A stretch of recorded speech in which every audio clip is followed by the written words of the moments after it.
Saving money now guarantees a loss of purchasing power, not because you are doing it wrong, but because the system has changed. In a traditional economic model, saving is a virtue.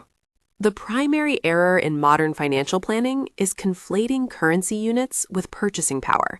While your bank balance may remain static or grow slightly through nominal interest, the total supply of currency is expanding at a rate that frequently outpaces these gains.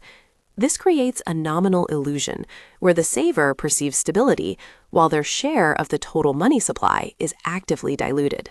Commercial banks do not merely store your money, they use it as a reserve base to issue new credit.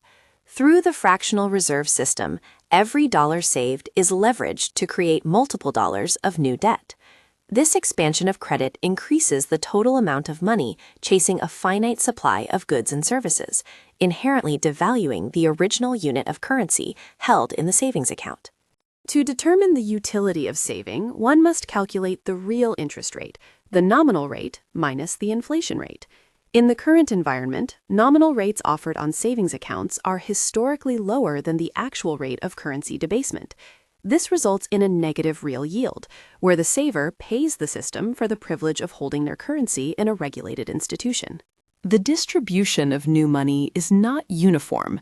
The Cantillon Effect describes how those closest to the source of money creation, banks and institutional investors, receive new currency before it has circulated through the economy and driven up prices. By the time a saver receives their income or interest, the purchasing power has already been extracted by those who spent the new money first. In a financialized economy, excess currency flows into assets like real estate and equities rather than consumer goods. This causes asset prices to decouple from wages.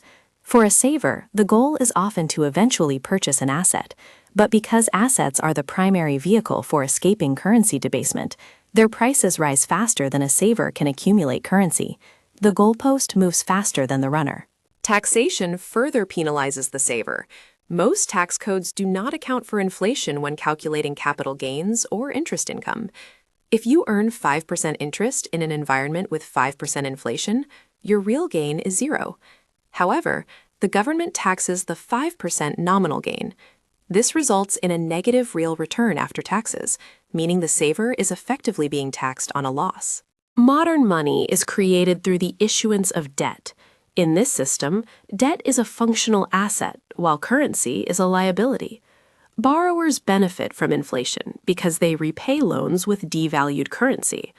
Savers, acting as the ultimate lenders to the banking system, are the ones receiving those devalued payments. The system is structurally designed to favor the debtor over the creditor. The result is a liquidity trap for the middle class. To maintain wealth, one is forced out of safe currency and into volatile risk assets. Those who cannot or will not take market risks are left to hold a melting ice cube of currency. The choice is no longer between saving and spending, but between calculated risk and guaranteed devaluation. The systemic incentives of the current monetary framework have inverted the traditional logic of thrift. When currency is expanded by design and debt is subsidized by inflation, the act of saving becomes a silent transfer of wealth from the individual to the institution. Understanding these mechanics does not provide a simple solution, but it clarifies the structural constraints of the modern economy.